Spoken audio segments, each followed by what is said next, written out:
Programme चाललेले आहेत आणि हे प्रोग्राम चालत असताना एक गोष्ट मला जाणवली या भागात आल्यानंतर. मी पहिले या भागात जास्त काम केलेलं नाही, किंबहुना कारखान्यांबरोबर पण जास्त काम केलेलं नाही. पण मी 16 वर्षाच्या प्रवासात मी तुम्हाला सांगतो, मी द्राक्षाच्या, टोमॅटोच्या, कांद्याच्या, डाळिंबाच्या फार मोठे सेमिनार घेतले. अगदी माझ्या द्राक्षाच्या सेमिनारला तर अशी पिन ड्रॉप सायलेन्स असतो, 2.5-3 तास लेगवीला पण कोण उठत नाही मध्ये.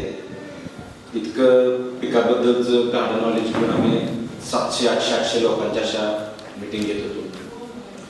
ती एक मीटिंग लावण्यासाठी आम्हाला कमीत कमी 20 दिवस 25 दिवस सगळ्या टीमला काम करावं लागायचं, कंपनीच्या किंवा त्या सगळ्या क्षेत्रातल्या सगळ्या व्यक्तींची.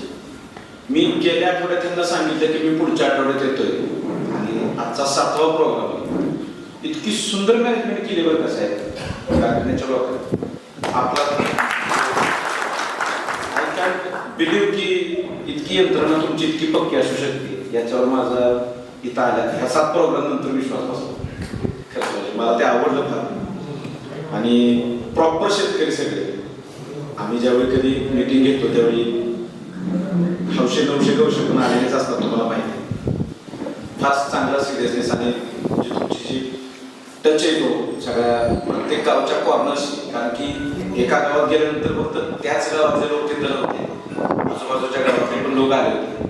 तर हा जो टच आहे ना, हे जे प्रेम आहे ते जिव्हाळ्यानेच साध्य होऊ शकतं, त्या विश्वासानंच साध्य होऊ शकतं. आणि इतक्या वर्षापासून हे सगळे लोक तुम्ही कार्यरत आहात. मला फार छान वाटलंय. एक स्ट्रॉंग बॉन्ड वाटला तुमच्या सगळ्यांच्या आणि हाच बॉन्ड तुम्हाला भविष्यात फार मदत करतो. इथून पुढचे 40-45 मिनिटं तुमच्या आयुष्यातली सगळ्यात सुंदर मिनिटं असणार आहेत. शेतीचं ऐकायचं म्हटल्यावर लोकांना थोडा कटाळाच होतो, पण माझी रिस्पॉन्सिबिलिटी आहे, माझं असं मत आहे की शक्यतो मी तुम्हाला थोडंसं शेतीच्या पलीकडचं सांगायला आलोय आज. म्हणजे मी माझ्या डोळ्यानं पाहिलेलं शेती. मी तुमच्यापेक्षा मोठा नाहीये, माझा जन्मही नसेल त्या दिवसापासून तुम्ही ऊस पीक करत असाल. मी तुम्हाला ऊस पीक कसं करायचं हे शिकवायला आलेलं नाहीये, ते तुम्ही माझ्यापेक्षा छान करता, काही डाऊटच नाही त्याच्यात. पण त्या करत असताना काही शास्त्रीय आणि तांत्रिक अंधश्रद्धा तुमच्या डोक्यात फिट बसलेल्या आहेत. तेवढ्या अंधश्रद्धा दूर करायच्या. अंधश्रद्धा म्हणजे काय की चुकीच्या गोष्टींवरचा ट्रस्ट तेवढा दूर करायचा. जास्त वेळ न दवडता थोडा उशीर झाला आपल्या प्रोग्रामवर, मी मुद्द्यावर येतो थोडासा, की एक 8-9 अंधश्रद्धा आपल्या जोरदार घुसलेले आहेत. त्या 1 by 1 मी क्लिअर करणार आहे आणि त्याला जास्तीत जास्त एक 45 मिनिटं लागतील आपल्याला, जास्तीत जास्त 50 मिनिटं. नंतर तुमचा इंटरेस्ट वाढला तर पुढे एक 15-20 मिनिटं वाढवल, नाही तर थांबल. सगळ्यात महत्वाचं आहे ना, पहिली अंधश्रद्धा जी मला आपल्या भागात दिसली ना, ऊसाच्या शेतकऱ्याच्या, आपल्यामध्ये फक्त कोल्हापूरच नाही, कोल्हापूर, सांगली, सोलापूर, सातारा, इव्हन माझ्या घरी पण दिसली. मला करोनात कळलं की आपल्याच घरी लय मोठा अंधार आहे, आपण दुसऱ्यांना ज्ञान द्यायचं काही कामच नाही. तर मी पहिल्यांदा माझं घर सुधारवलं, चुलते, आई आणि पहिल्यांदा मी सुधारलो. तुम्ही बघा, आपल्याला एक लहानपणी शिकवलेलं आहे सगळ्यांना, म्हणजे त्याला काही शिक्षणाची गरज नाही. सगळ्यांना माहिती ही गोष्ट की झाडाला पान असल्याशिवाय अन्न तयार होत नाही झाडाला. ही त्रिकापाती सत्य गोष्ट. किंवा मुळे असल्याशिवाय खाल्लं काय ते वर पडत नाही. आता हे सगळ्यांना माहिती आहे, तरी सुद्धा लागण करताना कांदा खवायच्या अगोदर तुम्ही 7,000 रुपयाचा डोस टाकता. आणि तुमच्या सगळ्यांना माहिती आहे की 25 दिवस जातील आपलं पान तयार व्हायला, मुळी तयार. तुम्ही मला सांगा 20-25 दिवस हा डोस खाणारे कोण? काय लोक मला म्हणतात साहेब ती खतच 20 दिवसांना अवेलेबल होतं. कुठल्या राज्यात येईल? 1857 आपला रिसर्च झालेला स्टेट फर्टिलायझरचा. तुम्ही कम्प्लीट मिक्स फर्टिलायझरच्या युगात आहे सध्या. 10, 26, 12, 16 ते तुम्ही ही एक अंधश्रद्धा तुमच्या डोक्यात बसलेली आणि जितक्या लवकर तुम्ही कव्हर कराल तेवढी कमी खतं तुम्हाला लागतील. आणि एक विचार करा, हा माझा विरोध बेसल डोसला नाहीये, तर तुम्ही टाकत असलेल्या टायमिंगला तिथं मुळी नाही, पान नाही, ह्यो धडाधड 12,000चा डोस टाकतोय. पुन्हा आणखी कट्ट्यावर बसून ते ओरडते, हे वाढलं तेवढं वाढलं, शेतकऱ्याला सोपा फसवायला. असं नाही. तुम्ही शांत विचार करणं गरजेचं.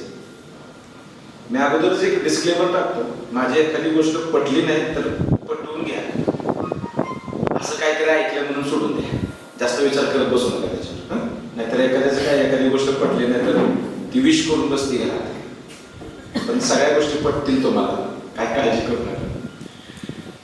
मुळीजवळ खत टाकायचं असतं, खत जमिनीला कधी टाकायचं असतं. तुमच्या माहितीसाठी सांगतो, तुम्ही कोण जमिनीत खत टाकणार? जमिनीत आहे ना, ही खत ऑलरेडी टनानं पडलेली आहे. टनानं. ही आपली नैतिकता नाहीये की ती आपण पिकाला अवेलेबल करून देत नाही. माझा एक मुद्दा आहे सिंपल. जंगलात जी झाडं वाढते किंवा रस्त्यानं झाडं वाढते त्यांना कोण खत टाकतं? तिथं न काय टाकता माचत्यात नव्हतं. मुद्दा एकदम सिंपल आहे माझा. शेती करत असताना ना, शेतकऱ्याने एक गोष्ट आयुष्यात कधी विसरायची. तुमची ना एकच नैतिक जबाबदारी मित्रांनो, एकच. झाडाच्या साईडला इतकी चांगली सिच्युएशन तयार करायची की त्याला कधी फील नाही झालं पाहिजे मी मारणार आहे, माझं काय करणार. एवढीच काय ती तुमची नैतिक जबाबदारी आहे. आणि आज तरी ती तुमची नैतिक जबाबदारी तुम्ही चांगली पार पाडत नाही. कारण मी सकाळी पाऊण तास तुमच्या गावात अगोदर आलो होतो, खाली गेलो होतो, मी 1-2-4 प्लॉट बघून आलो. आपलं राग भिजून खालच्याच अर्ध भिजल्याशिवाय पाणी पाजल्यासारखं वाटत नाही. हीच काय ती सिच्युएशन तुमच्याही गावात मी थोडी पाहिली. तुम्हाला काय वाटतंय तुम्ही जे पाणी पाजता एकदम. माझा दुसरा मुद्दा सुरू झालाय पाण्याचा. पहिला मुद्दा माझा हा होता की खतं मुळीला टाकली जातात, जमिनीला नव्हे. तर बेसल डोस जर तुम्ही 10-15 दिवस जर लेट केला आणि कांड खवले त्याच्या बाजूला 4-5 सेंटीमीटरवर जर टाकला तर पहिल्या डोसच्या 50% डोस टाकला तरी ते त्याच्यात लय अंगी लागेल. हा माझा पहिला मुद्दा होता. दुसरा मुद्दा माझा असा आहे की पाणी नियोजनाच्या बाबतीत आपल्याकडे भयंकर अंधश्रद्धेनं ग्रासलेले, एकदम तुडुंब पाणी देणं, एकदम कमी पाणी देणं किंवा पाणीच देणं म्हणजे हेच डोक्यात येणं. लोकांच्या डोक्यात एवढंच आहे की द्यायचे, किती पाणी द्यायचंय, का द्यायचे, किती दिवसांनी द्यायचे याचं कोणाकडे गणित नाही. बरीचशीच पाणी नियोजन आपल्याकडे तर लाईटीवर अवलंबून आहे. लाईट असेल तर पाणी नाही तर बॉम्ब. आणि बरीच लोक अशी म्हणतात की आम्ही काय करू शकतो त्याला, आम्हाला गव्हर्नमेंट काहीच करत नाही. पण खरंच सांगतो तुम्हाला, शेतकरी लय पुढे गेले. तुम्ही एकदा माझ्याबरोबर नाशिकला चालला. माझे एक 7-8 मित्र आहेत चांगले. त्यातला एक मित्र आहे प्रभाकर मोरे नावाचा. 28 एकरवर त्यानं सौर ऊर्जेवर चालणारं ड्रीप केले. ते म्हणला साहेब गव्हर्नमेंटवर भरोसा नाही, माझं एक पाणी तुटलं तर 50 लाखाला चोपर म्हटलं. त्यानं स्वतःमध्ये इतकी प्रगती करून घेतली, त्यानं स्वतःमध्ये इतके चेंजेस करून घेतले की त्याला कुणावर डिपेंड राहायची काही गरज लागणार नाही. हे जे सगळं केलेलं आहे त्यानं का केलेलं आहे तर आपण आणि आपल्या शेतीमधली प्रगती कुठं थांबली नाही पाहिजे. मुद्दा असा आहे की पाणी द्यायचे कसं पिकाला. आज जे तुम्ही पाणी देताय त्याचा जर सारासार जर अभ्यास तुम्ही जर केला तर तुमच्या लक्षात येईल की जे तुम्ही पाणी देताय इतकं तुडुंब पाणी देताय. त्याची एक झलक सांगतो मी तुम्हाला. तुम्ही घरी जाता जाता टीप असतो आपल्या घराच्या बाहेर हात वगैरे धुवायला. तुम्ही त्या टिपात तुमचं मुंडकं बुडवा आणि 1 मिनिट ठेवा. तुमच्या लक्षात येईल 1 मिनिट किती मोठा असतो. ज्या दिवशी तुम्ही तुडुंब भरून पाणी देता आपल्या पिकाला त्यावेळी एक विचार करा, मोबाईल सायलेंट करा. काका तुम्हाला येत नसेल तर बाजूच्या ते सायलेंट करून देतील तुम्हाला. एक सिंपल गोष्ट अशी आहे की ज्यावेळी तुम्ही तुडुंब पाणी देता त्यावेळी एक विचार करा की ती मुळी 4-5 दिवस कसल्या विवंचनेत असेल. आणि ज्यावेळी तुम्ही दुसरं पाणी देता त्याच्या अगोदर तुम्ही काही चेक केलेलं नसतं. रोटेशन माहित नाही, काय माहित नाही, मुळीजवळ मॉइश्चर चेक केलेलं नसतं तुम्ही आणि दुसरं पाणी देता. त्यामुळे पहिले 4 दिवस अति पाण्याच्या ताणात असतात आणि नंतर ते 4 दिवस कमी पाण्याच्या ताणात आपल्या शेत असतात. त्याच्यामुळे सारा विचार केला तर 15 दिवसात 8 दिवस तुमचं रान कोंब्यात असतं. महिन्यात 16, 10 महिन्यात 160, 15 महिन्यात 250 दिवस आपलं रान कोंब्यात असतं. पहिले 60 दिवस पकडा, 320 ते 330 दिवस, 450 दिवसापैकी आपलं रान जर कोंब्यात असेल आणि 120 दिवस आपला ऊस जर वाढत असेल वर्षभरात, तर तुम्ही सतसत बुद्धीनं त्याच्याकडून जास्त उत्पादनाची अपेक्षा अजिबात नाही केली पाहिजे. उलट ते देतंय ना तेच लय. आणि एक खरी गोष्ट सांगतो तुम्हाला, तुमचे पूर्वजन्माचे पुण्य चांगले म्हणून तुम्ही अशा ठिकाणी जन्माला आलाय. जे काय करतोय ते निसर्गच करतोय, तुम्ही काडी पाडायचीच कामं करताय फक्त सध्या तरी. डोंट टेक इट पर्सनली, वाईट अर्थाने घेऊ नका, पण हेच सत्य मला आता दिसतंय. इथं बसलेल्यापैकी कोणाला माहितीये का झाडाचं खरं अन्न काय? झाडाचं अन्न काय? कल्पना आहे कोणाला? काय नाही. झाडाचं खरं अन्न आहे ना, हे आमच्यासारख्या कंपनीवाल्यांनी तुमच्या डोक्यात फिट घातले की नत्र, स्फुरद, पालाश, calcium, magnesium, sulphur, zinc, ferrous, copper, molybdenum, boron, magnesium हे झाडाचं अन्न आहे. हे सब चुकीचे, अजिबात नाही मित्र. आपण गलतफहमीमध्ये हे अन्न तयार करायला लागणारे घटक आहे ज्यांची झाडाच्या टोटल अन्नामध्ये 4% वर व्हॅल्यू. 4%, 96% वेगळेच पदार्थ आहेत अन्न तयार करणारे झाडाचे. ह्यांची व्हॅल्यू 4% पण नाही. दिलं न दिलं तरी फरक पडत नाही, इतक्या स्पष्ट मताच आहे. म्हणून जंगलातल्या झाडांचं उदाहरण तुम्हाला दिलं. नो 10-20-20 नो युरिया, तरी पण टकाटक कापायला लागतात दरवर्षी, म्हणून उदाहरण दिले मी. मग काय झाडाचं खरं अन्न?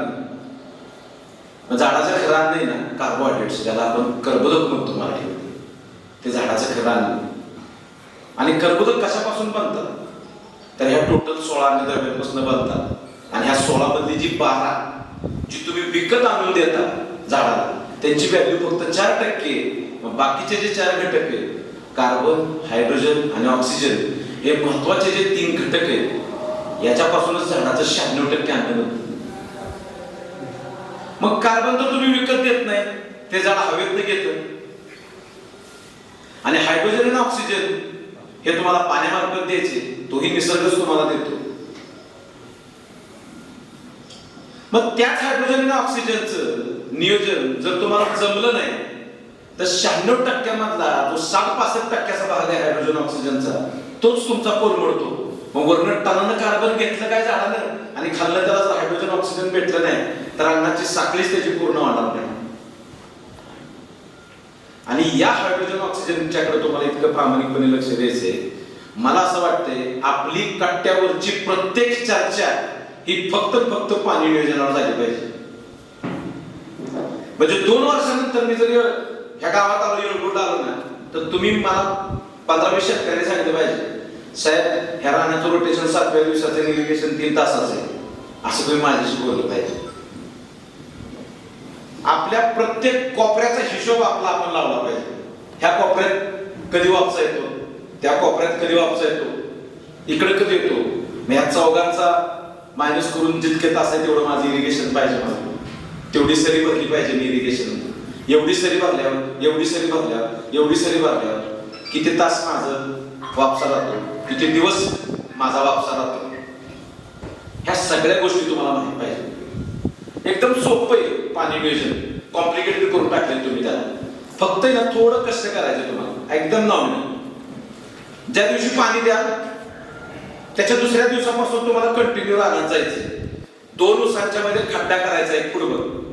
जिथं आपली मुळी आहे ऊसाची, त्या मुळीच्या साईडची माती हातात घ्यायची आणि तिला स्क्वीज करायची, दाबून बघायची, तिला स्क्वीज करायची. दाबायची नाही, नुसती स्क्वीज करायची, अशी पिळायची. 3 ते 4 वेळाच पिळायच्या, जास्त पिळायची नाही, त्याच्यापेक्षा जास्त. ती पिळल्यानंतर जर तुमच्या हाताला मॉइश्चर लागलं ना, तर समजायचं आपली मुळी या मातीतनं पाणी वर ओढू शकते. ज्या दिवशी लागणार नाही ना, त्या दिवशी समजायचं हे रान पाण्यावर आले. एखादा रान 4थ्या दिवशी, एखादा 12व्या दिवशी, एखादा 20व्या दिवशी. माझा एक मित्र आहे, त्याचं 17व्या दिवशी आहे.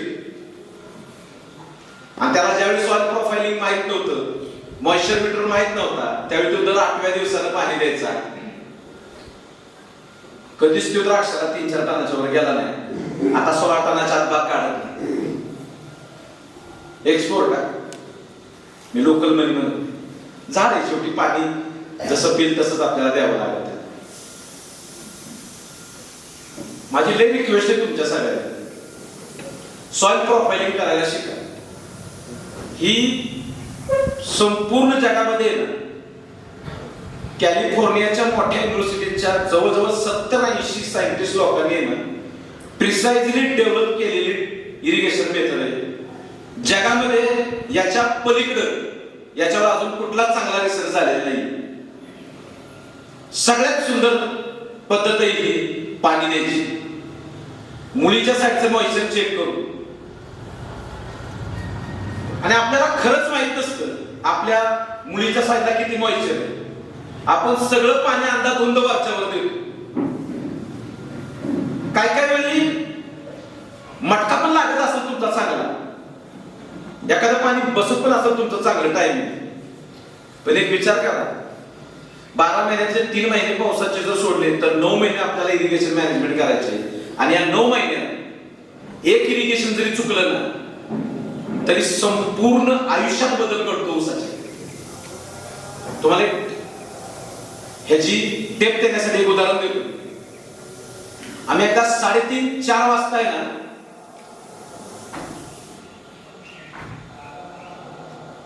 नाशिकला पोहोचलो आणि मला तो शेतकरी म्हणला, सर मला कसल्याही परिस्थितीत घरी जावं लागेल. नाशिक पासून त्याचं घर 70 किलोमीटरवर होतं. म्हणलं आता इतक्या लांबून आलोय आपण, इथं हॉटेलवर सोय केलेली आहे, कशाला जाता 1 तास 1.25 तास. सकाळी उठून नाश्ता वगैरे करून 7-8 वाजता जावा. आता काय काम आहे रात्री घरी तरी जाऊन काय काय. तो मला शेतकरी 3:30-4 काय म्हटलं होतं माहिती आहे, मला साहेब अर्धा तास झालं तुम्हाला लक्षात येत असेल मी कॉल करतोय त्याला, माझा कामगार कॉल माझा उचलत नाही. ड्रिप जर अर्धा तास जास्त सुरू राहिली ना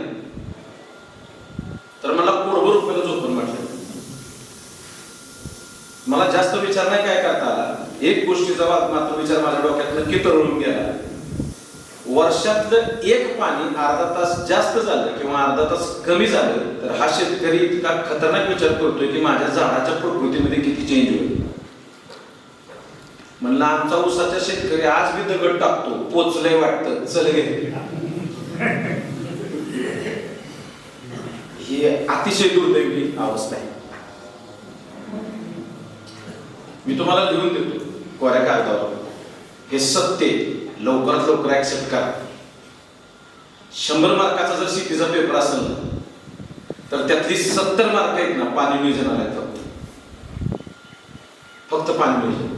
बाकी राहिलेले 30 मार्क आहेत ना त्यात व्हरायटी कुठली, जमीन कसली आहे, तू इंटरकल्चर ऑपरेशन्स काय काय केले, फवारण्या काय काय केल्या आणि खतं कुठली टाकली, ह्याला राहिलेल्या 5-5 मार्काचे 5 प्रश्न आहेत. पण 70 मार्काचा जर कुठला प्रश्न असेल तर तो पाणी नियोजनाचा आहे. आणि तो जोपर्यंत सुटत नाही तोपर्यंत हे 5-5 मार्काचे प्रश्न कसलेच सुटत नाहीत. त्याच्यामुळे जितकी चर्चा, जितका चांगला विचार तुम्हाला तुमच्या शेतात जाऊन करता येईल ना इरिगेशन मॅनेजमेंटचा, तेवढा विचार करून पाणी द्यायला शिका. मी लिहून देतो, ज्या दिवशी पाणी वापशाव द्यायला शिकाल, रोटेशन ठरतील ना तुमच्या जमिनीची, आणि ते सुद्धा उन्हाळ्यात वेगळे, हिवाळ्यात वेगळे, पावसाळ्यात वेगळे, ढग असताना वेगळे, प्रत्येक रोटेशनला ज्यावेळी खड्डे करायला शिकाल ना त्यावेळी 1-2-3 वर्षामध्ये तुम्ही तुमच्या त्या जमिनीतले मास्टर असाल आणि आपोआप तुमचे सगळे प्रॉब्लेम सॉल्व्ह होतील. कारण शरीरातली सगळ्यात चांगली गोष्ट जर कोण मॅनेज करत असेल तर पाणी मॅनेज करत. आपलं शरीर, पिकाचं शरीर 90% पाण्याने भरलेलं आहे आणि 90% गोष्टी जर तूट आली तर त्या शरीरात कुठलीच गोष्ट चांगली घडत नाही. लय महत्वाचं ऍटलिस्ट आहे ना. मी पुढच्या वर्षी जर गावात आलो आपल्या तर मी तुम्हाला एखाद्या झाडाचा वॉटर टँक काढायला शिकलो. अगदी कागदाव काढायला येतो बरं, अगदी कागदाव काढायला येतो की याला किती लिटर पाणी दिलं पाहिजे. अजून आपली ऊसाची शेती इतकी प्रगत झालेली नाही, अजूनही फ्लड पाण्यावर तुम्ही देतात. पण आपण कागदावर काढू शकतो की आपलं झाड आज पाणी किती प्यायला आहे.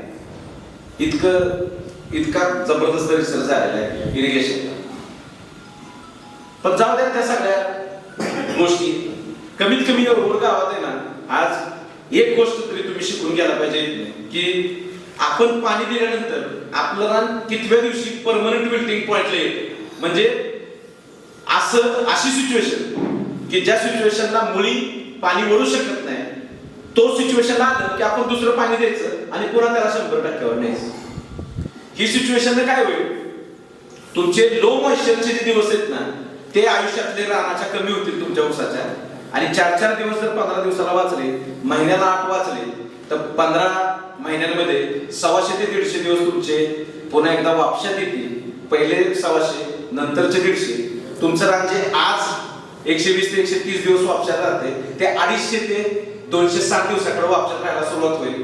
आपसुक काहीही खताचा एक दाणा न टाकता, कुठलीही प्रॅक्टिस चेंज न करता 10-12 टन उत्पादन तुमचं असंच वाढेल. असंच. पण मॉइश्चर बेस कंटाळायचं नाही, थोडं खड्डे करायला, मॉइश्चर चेक करायला, प्रॉब्लेम वाटला कनेक्ट व्हायचं, पण शिकायचं. ह्याच्यापेक्षा चांगली पद्धत जगात कुठंच नाही डेव्हलप झाली. जितकं शिकाल तेवढं कमी. आणि म्हणून मी तुम्हाला अगोदरच म्हटलं, माझं वय लहान आहे तुमच्यापेक्षा, पण ज्या अंधश्रद्धा तेवढ्याच दूर करणार मी तुमच्या. मी माझ्या डोळ्याने बघितलेले प्रिसाइज फार्मिंग. गोड्या गाडाचा फरक असतो लाभाड शेतीत आणि प्रॅक्टिकल शेतीत. लय फरक असतो मोठा. लय कमी स्प्रे, अतिशय कमी मॅनेजमेंट, फार कमी खतांमध्ये चांगलं उत्पादन, ही गुड इरिगेशनची आउटपुट आहे. एकदम सिंपल कॅल्क्युलेशन आहे. मी एक सायंटिस्ट आला होता ब्राझीलचा, दत्त शिरोळ कारखान्यावर आला होता. त्यांनी ती काय बीट लावायचा उपक्रम केला होता काहीतरी. तर तिथे एक सायंटिस्ट आला होता, तर त्याच्याशी माझ्या चर्चा चालल्या होत्या. तुम्ही त्याला विचारलं की बाबा एकरी ऊस किती टन पर्यंत उत्पादन देऊ शकतो हायएस्ट. मी अर्धा तास गप्प बसलो होतो, त्यानं उत्तर त्याचं ऐकलं. मी माझं डोकं बंद पडलो होतो. म्हणलं हे आमच्याकडे पटणारच नाही कोणा. ते म्हणला तर एकरी 400 टन उत्पादन काढू शकता म्हणून. किती म्हणला? 400. एक ऊस म्हणला 10 किलो होऊ शकतो म्हणून. त्याला म्हणलं तू केलायस का कधी? म्हणला ये बघा 400 टन. म्हणलं कस काय? त्यानं लय साधं गणितात उत्तर दिलं, मला पटलं ते. ते म्हणला तुझा ऊस वर्षभरात वापशात किती राहतो? म्हणलं 100 दिवस, 130 दिवस. म्हणला आमचा 400 दिवस ठेवतो आपण. तो काय म्हणला मला 400 दिवस. लय का साधं गणित त्यानं मला समजून सांगितलं. तुमच्या ऊसाचा वापसा वाढवा, त्याला जर खायला भेटलं तर ते आपोआप पहिलवान मिळेल. सध्या तर तुम्ही त्याला मारतायच. असं त्याचं ऑब्झर्वेशन झालं. हे बघा अतिशयोक्ती जाऊ देत त्याची थोडी 400 वगैरे टाकायची. पण एक मात्र त्रिकालवादी सत्य गोष्ट, आपला ऊस जास्त काळ वापशात राहत नाही हे आपल्याला मान्यच केलं पाहिजे. कारण की आपली इरिगेशन मेथड थोडी चुकीची आहे आणि ती तुम्ही सुधारवणं मला अपेक्षित. ती तुम्ही चांगल्या पद्धतीने सुधारवा. खरंच येड्या पद्धतीने शेती करू नका. आले देतोय आता हे काय सांगतोय, आता येऊन 50 वर्ष झालं मी हेच करतो, हे असं नका म्हणून त्याला. तुम्ही स्वतःमध्ये बदल घडवा. बरं सगळं जाऊ, हाया पाण्याचा एवढा उपयोग, एवढं पाणी वायाला तरी का घालवतात खरं करून तुम्ही सांगा बरं मला. माझा तिथं प्रश्न आहे तुम्हाला. चला म्हणजे निसर्गाने तुम्हाला दिले म्हणून आपण वापरायचं असं आहे. कमीत कमी त्याची बचत होईल, काही ना काहीतरी फायदा होईलच ना चांगलं केल्यावर आपण. आणि एक सांगतो मी तुम्हाला, भयंकर फायदा होईल तुमचा. तुम्ही good irrigation is equal to good shoot is equal to good tonnage. लय सिंपल फंडायची, अजिबात कन्फ्यूज होणार. हे जे तुम्ही काय करताय की नाही वरच, मला ह्या भागात आल्यावर लक्षात आलं. म्हणजे लोक इथं GA मारायला लागले दुसरा. अहो शुद्ध वेळ पाहता, शुद्ध वेळ. काय खुलचटगिरी करताय तुम्ही सगळेजण.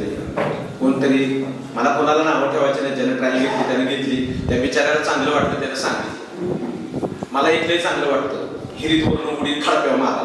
तुम्ही माराल का मी सांगितलं? असं काय नसतं यार. समजून घ्या थोडस.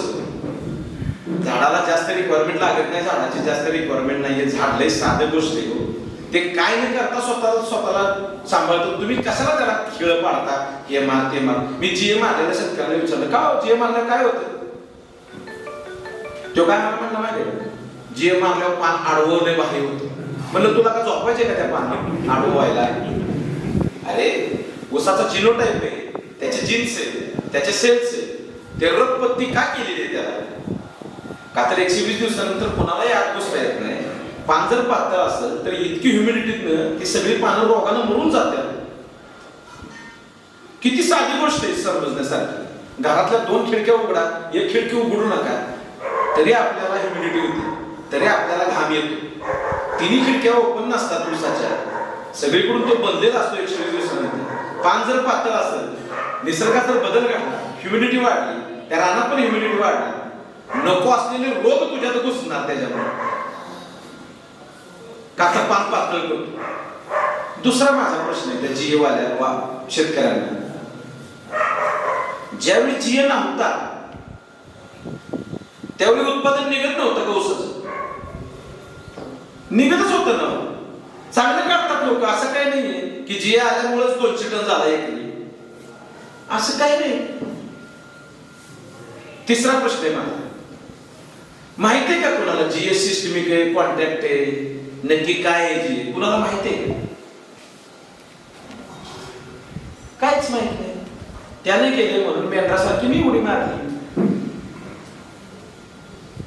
कधीतरी एखादा द्राक्ष बागायतदार मित्र असेल ना, तर त्याला फोन करून विचारा की जीए कसा आहे, काय आहे, जीए नक्की काय करतो. आता मला मान्य आहे बाबा की युरोप मार्केटची किंवा जर्मनीच्या मार्केटची त्यांना आहे ना ओव्हल शेप म्हणजे अंडाकृती द्राक्ष लागतात. त्यांना गोल द्राक्ष चालत नाही. म्हणून त्या लोकांनी आपली थॉम्पसन व्हरायटी अंड्यात कन्वर्ट केली, जी गोल होती जीए माल. तर त्यांच्या पुरतं ठीक आहे. तुला कुठं अंडाकृती ऊस तयार करायचे किंवा काय, तुझं साधं आहे ना, कांडाच फक्त करायचे तुला. तुझं काय, तुला अडचण नाही ना काय, तू कशासाठी वापरतो त्याला? चौथा अतिशय महत्वाचा मुद्दा, जीए शरीरात गेल्यानंतर त्याचं कार्य काय? तर सेल डिवाइड करणं किंवा सेल इलॉंगेशन करणं. मग सेल इलॉंगेशन म्हणजे काय? तर पेशीची उंची वाढवणं किंवा त्या पेशीपासून दुसरी पेशी तयार करणं. म्हणजे काय? जीए हा तुमच्या शरीरातल्या एनर्जीवर काम करतो, शरीराला नवीन एनर्जी देत नाही. सप्लिमेंट खाऊन पैलवान जरी झाला ना, तरी ज्या दिवशी सप्लिमेंट बंद होती किंवा शरीर उतरतीला लागतं ना, त्या शरीराचा लय बेकार हाल होता. माझा मुद्दा लय सिंपल आहे. तुम्ही सेल तयार करायला शिका, पेशी तयार करायला शिका. हाय या पेशीतनं डबल पेशी करू नका, ती कमकुवतच होती. आणि पेशी कोण तयार करू शकतं? कार्बोहायड्रेट, कर्बोदक, जे मी मगाशी तुम्हाला समजवलं. कार्बन, हायड्रोजन, ऑक्सिजन हे झाडाचं अन्न आहे. 96% झाड अन्न बनवतं याच्यापासून. आणि त्यापैकी हायड्रोजन, ऑक्सिजन तुम्हाला पाण्यामार्फत झाडाला मॅनेज करायचं आहे. कार्बन तर झाड वरनं घेणार आहे. C6H12 आणि O6 हा एक ग्लुकोज आहे. ही एक कडी आहे ग्लुकोजची. अशा असंख्य कड्या तयार झाल्या की एक साखळदंड तयार होतो झाडात. आणि हा साखळदंडच म्हणजे कर्बोदक. आणि कर्बोदकच झाड आहे ना, पानात, खोडात, तुमच्या पेऱ्या, मुळीत सगळीकडे साठवून ठेवतं आणि वेळ तसं ते वापरून घेतं स्वतःच्या वृद्धीसाठी. हेच काय ते सत्य.